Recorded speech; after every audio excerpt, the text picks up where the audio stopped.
Welcome, ladies and gentlemen, to the DFO Fantasy Show. It is Monday, November the 3rd. We have reached week 5 of the fantasy hockey season and the beginning of November. I hope you all had a wonderful Halloween weekend.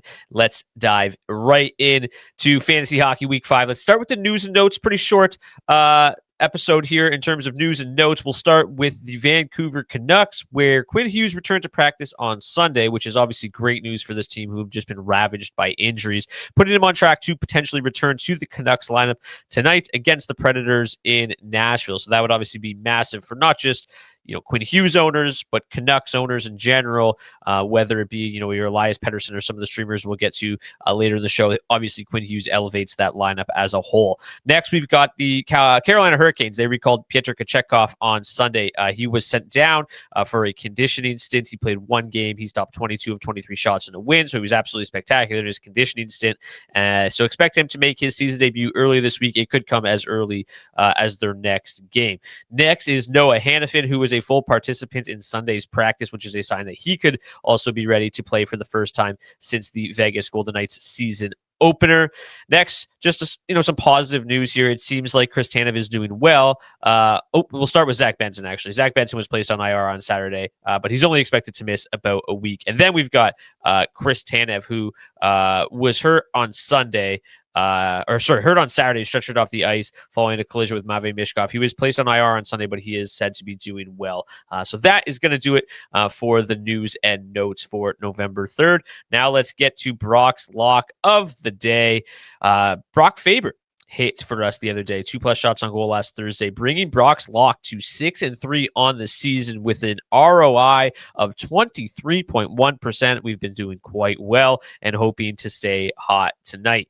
As always, Brock's lock of the day is powered by our friends at 5v5 Hockey. They've got a terrific shot prop model. They also have props for every single prop you can think of: points, blocks, saves, anything you can name, over, under, parlay builder as well. Lots of fun stuff at 5v5 Hockey. Right now, they are offering a 7-day free trial, so check out 5v5 Hockey's betting tool today. A lot of other fun tools at that site as well. We're going to scroll down a little bit today. We're going to find Jonathan Marchessault. He is going to be our pick for Brock's lock of the day. Kind of a tough day in terms of some of these shot props this evening. Not great odds on some of the players I really liked, but Marchessault, pretty solid odds here at -115 over 2.5 shots on goal. Marchessault has hit this mark in 6 of 10 games this season. That is a 60% hit rate, or the equivalent of -150 odds. So tonight we're getting it at -115. Pretty good value, and it's not really matchup based. It's not. He has good odds and a good matchup. So I really like Marchessault tonight against the Canucks team that gives up the 8th most shot attempts and the 8th most shots on goal in the NHL this season. For the year, Marchessault is averaging 5.4 shot attempts per game, and he has hit the net with 57% of his shot attempts for his entire career. So I'll do the math for you. At 5.4 shot attempts and 57% of the shot attempts hitting the net for his career, that is 3.1 shots on goal, which is over 2.5 shots on goal in a very good matchup against a banged-up Canucks team, giving up top 10 shots against on the season. So Brock's lock of the day, looking to get to 7-3 on the season. Jonathan Marchessault over 2.5 shots on goal at -115.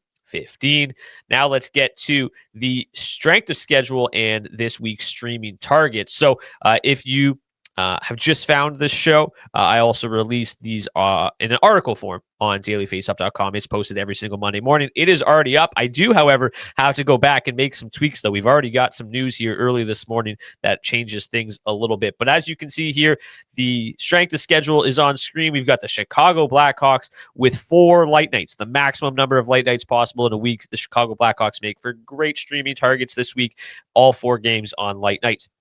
But we also have 4 teams with 3 late night games. You've also got the Flames, the Kraken, the Canucks, and the Toronto Maple Leafs. So we've got 5 teams that are really nice targets this week. We are going to go through them one at a time, go through the lineups here. Let's start, obviously, with the team with 4 light nights. You've got the Chicago Blackhawks, who, it's kind of a weird week for streamers because, yes, there's a lot of options, but the teams that have the best schedule and the most light nights are really the ones that don't score a lot of goals, unfortunately. So you're going to have to find or get choosy with who you decide to go with. But obviously, like I said, the only team with 4 light night games is great. You don't have to worry about any lineup conflicts here with the Blackhawks this week. But the matchups aren't amazing. The 19th average opponent rating on the week. So below average in terms of the opponents that they're going to face this week. So if you're looking for just sheer volume, the Blackhawks are definitely your target with 4 late night games. We'll start with Ryan Donato, 34% rostered on Yahoo, has obviously not matched last year's contract year surge, where he was just unbelievable, but he's still producing decently in a secondary role. Through 12 games, he's got 8.6 goals so far. Also provides a little bit in terms of some peripheral numbers, 2.2 shots on goal, 1.4 hits per game. So a decent balance. I just think like I would obviously prefer if he was skating up in this top 6 right now on the third line. He's also only on the second power play unit. So maybe not the best usage, but in terms of just kind of an overall floor, I think Donato is a pretty safe bet. I think one of my favorite options this week is Andre Burakovsky. 3 just terrible years in Seattle. He's only 3% rostered right now, but he's starting to show flashes of the young player that we saw in Washington and then was really solid during his time with the Avalanche. He's starting to find that form, and he's up to 9 points, 4 goals, 5 assists in 11 games, while averaging a career high 17.05 time on ice. He's also played over 84% of his 5v5 ice time with Connor Bedard, and they've had pretty solid underlying metrics. 2.8 expected goals for per 60 primarily is really solid. So I like Burakovsky to continue to play well. Unlike Donato, he's also seen power play 1 time on that top unit there with Nazar, Bedard, Bertuzzi, and Sam Rinzel. So it's a really nice, opportunity here for Andre Burakovsky to continue to produce. Doesn't really provide much in terms of peripheral, so kind of the total opposite of Ryan Donato. Doesn't have a great floor, but the opportunity is there for him to have a big week given his spot in the lineup. Then just a couple other names to get to quickly. The first being Tyler Bertuzzi, as you see, also still on power play 1, and he continues to skate on that second line with Frankie Nazar and Tuvo Teravainen. Just kind of a steady contributor, not going to give you a ton. Over the last 4 seasons, over the last 3 seasons, he's averaged roughly 1.1 goals, 1.1 assists, 7.2 shots on goal, and 4 hits per 4 games. So you got a 4-game week this week. You could conceivably expect to see a goal, an assist, 7 shots, and 4 hits out of Bertuzzi. Decent depth piece for your roster this week. He's also averaging 16.38 time on ice this season. And then Teravainen, just more of a specialist, just a guy that's going to chip in maybe some assists, some power play production, but offers just very, very limited goal scoring upside. Just 1.3 shots per game so far this season is not great. Let's move on now to the Calgary Flames, which they are in a bit of a tricky situation. The matchups are really good this week. They have just 3 games, but all 3 of them are on light nights, and they own the easiest strength of schedule this week with an average opponent rating of 79.4. They face the Blue Jackets, the Blackhawks, and the Minnesota Wild, all teams giving up a lot of goals this year. So they are set up well when you look at it on paper. The problem is, can they capitalize? Through 14 games this season, Calgary ranks dead last in the NHL in goals per game, just a shade over 2 goals per game at 2.14. Just terrible. The problem, too, is the lineup volatility here. We've seen Matt Coronado get scratched. We've seen Connor Zary get scratched. Guys that are playing up in the lineup that you would be like, okay, they might be decent streaming targets, but if they get scratched again, it really just doesn't matter. So we'll navigate this as best we can. First, we'll start with Jonathan Huberdeau, who is 31% rostered. The Flames offense has looked much better and much more functional since Huberdeau rejoined the lineup on October 18th. Before his return, they were averaging just 1.77 goals per 60 with a 2.72 expected goals for per 60. Those numbers have improved slightly. They're up 0.6 goals for per 60, and they're up about 0.15 expected goals for per 60. So the offense is definitely better with Huberdeau in the lineup. No surprise there. Himself, he's got 7 points in 9 games. But again, he's kind of like a Tuvo Teravainen where he just doesn't shoot enough, where his shot volume is so low that he's probably not going to score a ton of goals, but he's great usage over 19.5 minutes per game on the top power play unit. I think he's one of the more secure options of the week at 31% rostered. Next is Blake Coleman, who is, again, one of the more reliable options this week. He's not going to get healthy scratched. He never seems to get hurt. He's played 98.5% of the games since joining the Flames in 2022. And he offers just very strong floor, great peripherals, 2.6 shots on goal, 4.4 shot attempts, 2 hits per game.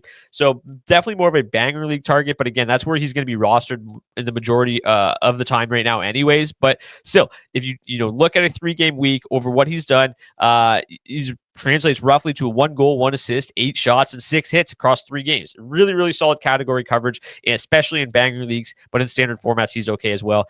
Michael Backlund, similarly, not going to get scratched. You don't got to worry about any weird lineup stuff going on, but again, just not a great option.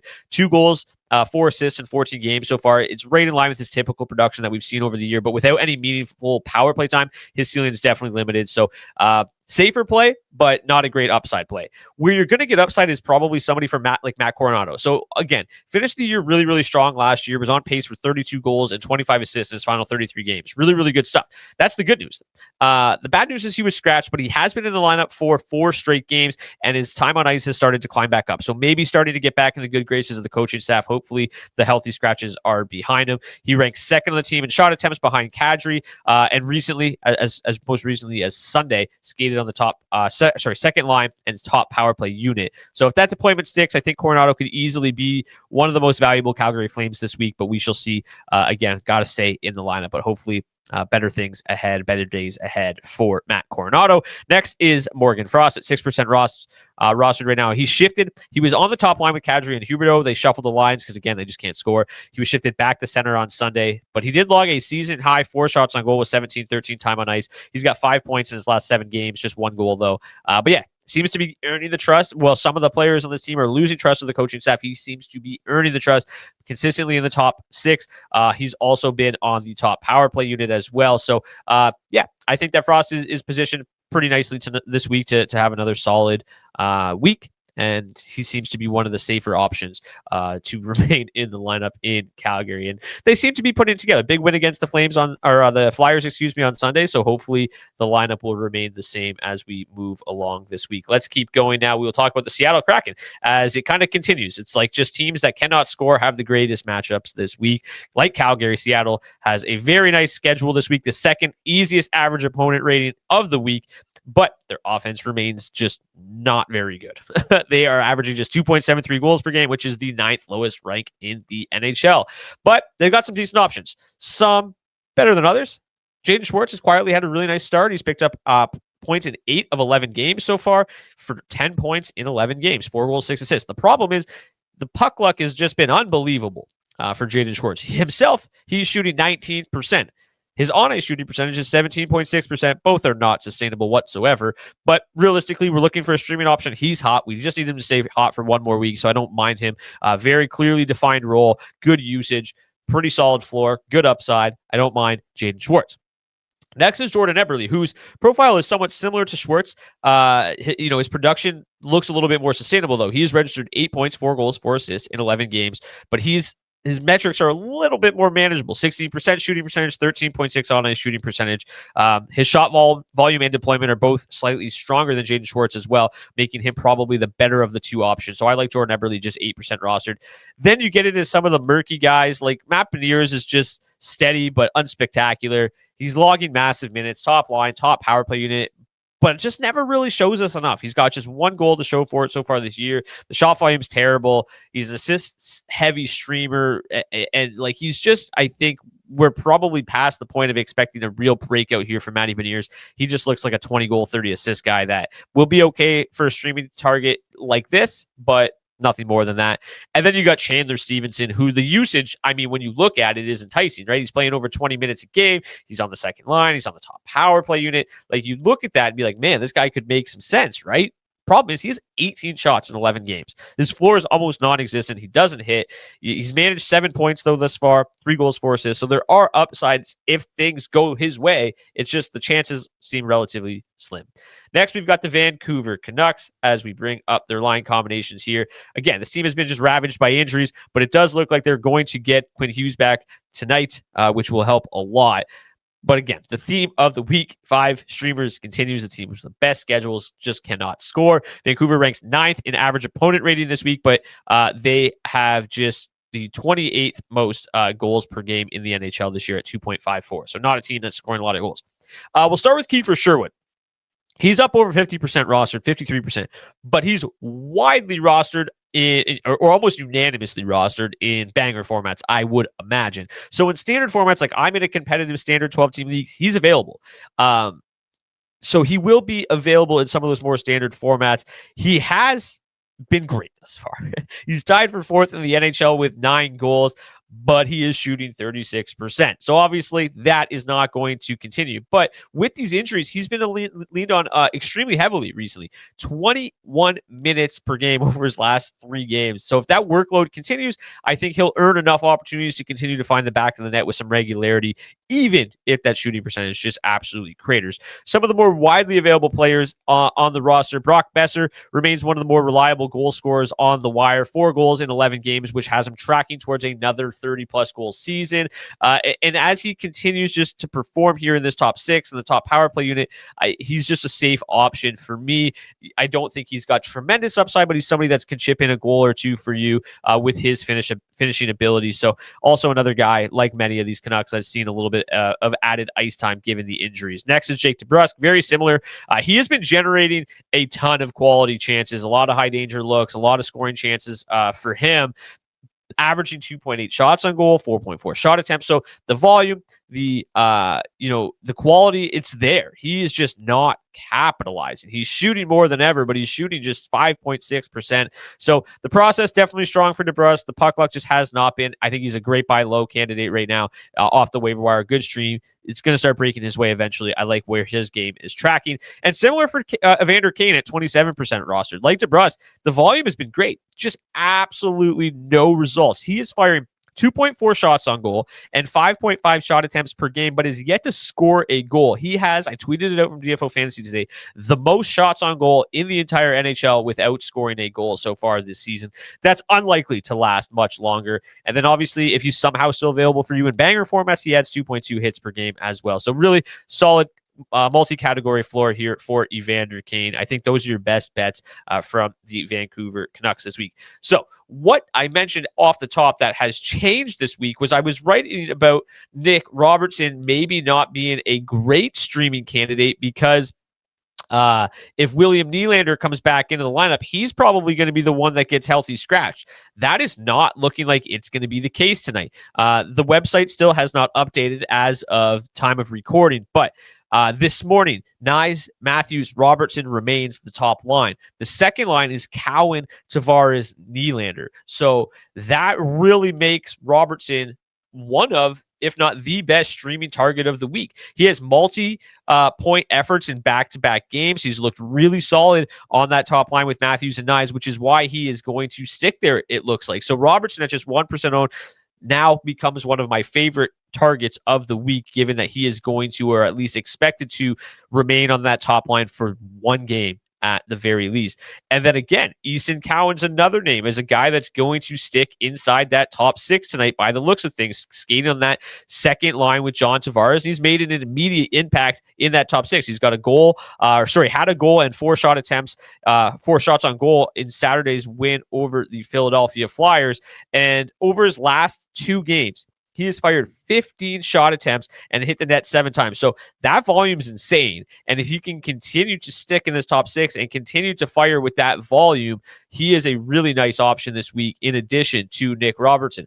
I wrote up Bobby McMahon this morning. The problem is Bobby McMahon now looks like a healthy scratch, so I'm certainly not going to be streaming him. And then your only other option here is Matias Maccelli, but he does nothing in terms of shot volume. He's not going to score you any goals. So I don't think you need to even consider Maccelli or Bobby McMahon now, because Robertson and Easton Cowan are so widely available at just 1%, 3% rostered. So really, really like the looks of this new look Maple Leafs top 6. Their strength of schedule not quite as favorable as maybe some of the other. They have a 53.7 average opponent rating, which if you look is kind of middle of the pack this week. So not terrible matchups, but just not great. They're going to face the Penguins though on Monday, which is a nice matchup. Then they've got the Utah Mammoth on Wednesday. Not great.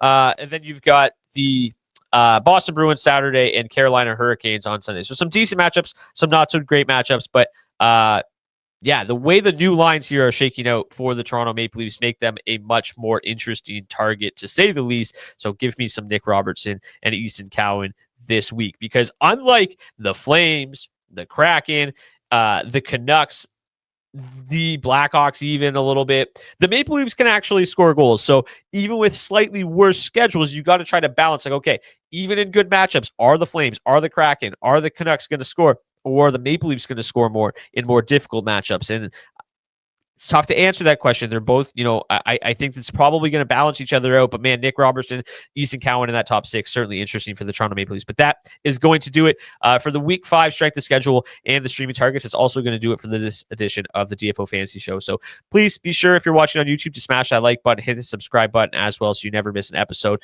We bring you these episodes Monday through Thursday. I also do a live DFS show Monday through Friday with my friend Zach Lang. So if you play DFS or you're just looking for an edge in betting market, that show is great for those purposes. So smash the like button, hit the subscribe button as well. We'll see you guys back here on Tuesday. Thanks for watching this video. If you want more great fantasy hockey and betting content from myself, Carter Hutton, Matthew Barnaby, and the rest of the DFO analysts, make sure you subscribe to the DFO Fantasy and Betting YouTube channel today and never miss a minute.